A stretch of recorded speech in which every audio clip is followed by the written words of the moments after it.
But violent and stubborn as this struggle often was, the pattern had now been set. Equal rights for women was inevitable, although in many cases, it would still take years to achieve.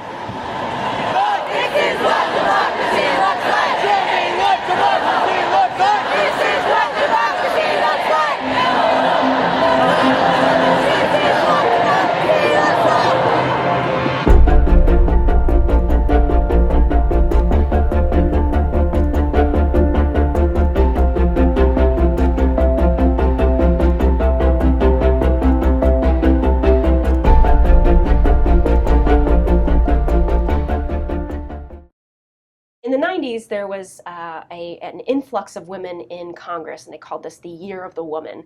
And it was on covers of magazines, and everything's all about women in politics.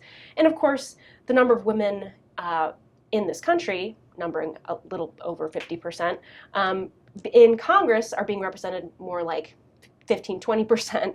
And so to me, it was sort of, and that's 20 years ago, to think that it was so phenomenal to have just a few women in Congress. And frankly, we have more women than we did in the 1990s, but it's been very slow progress. This is what history looks like. This is what coming together and moving forward feels like. Well, first of all, the fact that we represent 50% of the population, but only 19% of the folks in the House, really does say something about running for office and just where we are as a society. I mean, our state alone, in the state of Delaware, I'm the first woman elected in 230 years. Why are there so few women? And I think it's because there are a lot of different components to it, and it reaches not just to running for office, but to other facets of our society as well. There are several organizations. One is called Vote, Run, Lead. There's another one called She Should Run. These are all ways of harnessing the power of social media to give women confidence and efficacy and a feeling that I can run and I can be a politician, I can do this. The problem is most campaigns try to run someone else's race and work off what worked the last time. And the dynamic changes so dramatically every year. It's just not going to happen. You could have the best tactics in the world, as Hillary Clinton proved. She had the turnkey, financed, kick-A operation. She had the Democratic National Committee on her side from day one. She had everything at her disposal, but was unable to turn that into a victory. I think one of the issues is people's expectations of you. I can only be me. I can only be authentically me. And so if it means I have braids in my hair, that's who I authentically am. And I think about some candidates that I've seen nationally, like Hillary Clinton, for example. What were people's expectations of her? The fact that if she wore a certain outfit, they would talk about what she had on instead of all of the substance of what she was saying. So women face more scrutiny on how they look. So I think part of the thing that social media can do for women who want to run for office is give them tools for the best things to wear, the best things that look right on them, and the things that aren't going to draw a lot of attention, frankly, are going to be better for women. It's a tough road to hoe because you have to be able to look decisive and that you know what you're doing and you know how to lead this country or lead the city or whatever it might be. But at the same time, you can't look too masculine.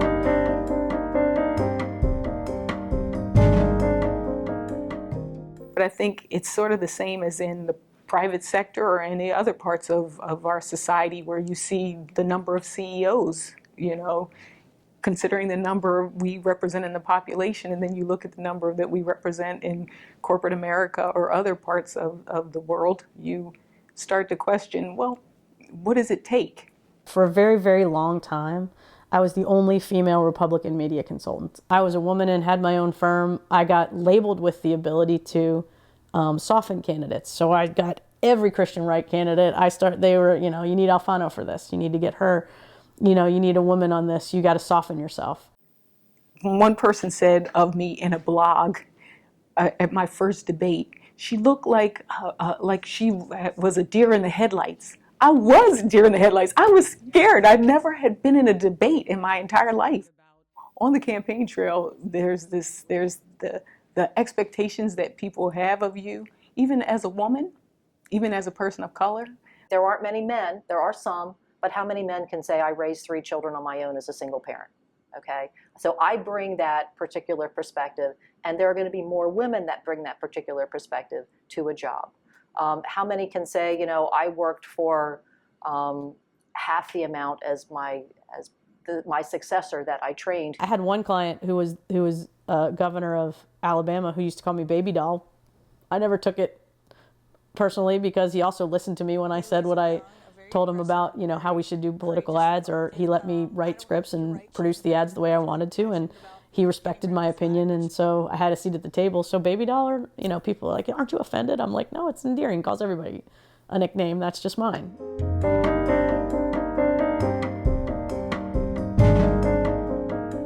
I don't see the difference between men and women and support. You go with the candidate that's going to express, that you feel best expresses your value system.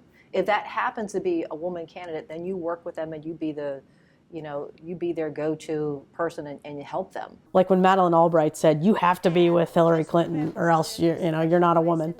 Well, crap, when you're 25, you're like, screw you. You don't tell me what to do. She misunderstood how to empower all of the young women that were looking up to her.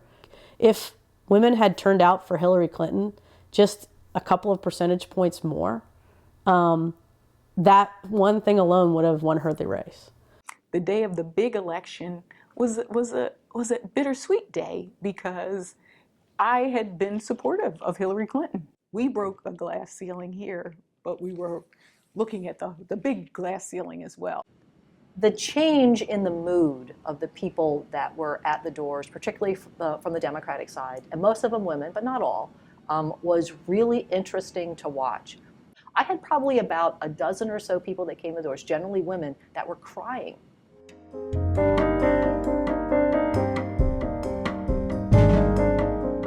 On behalf of the Clinton campaign, we're devastated, obviously, but we feel like we weren't able to deliver it for her, we weren't able to deliver it for you, and apology seems sort of small to say, but we do apologize to all of our supporters for that.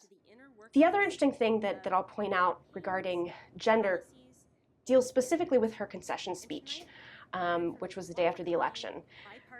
One of the things I found really fascinating in interviewing her campaign communications director, Jennifer Palmieri, she came here to UD a week after the election. And one of the things I found so compelling about what she said about that speech, she said everyone kept coming up to her and saying that was such a great speech, that was such a wonderful speech that Hillary Clinton gave after she lost. And she said, well, of course it was, because that's what women candidates do. They give concession speeches. I know we have still not shattered that highest and hardest glass ceiling, but someday someone will, and hopefully sooner than we might think right now.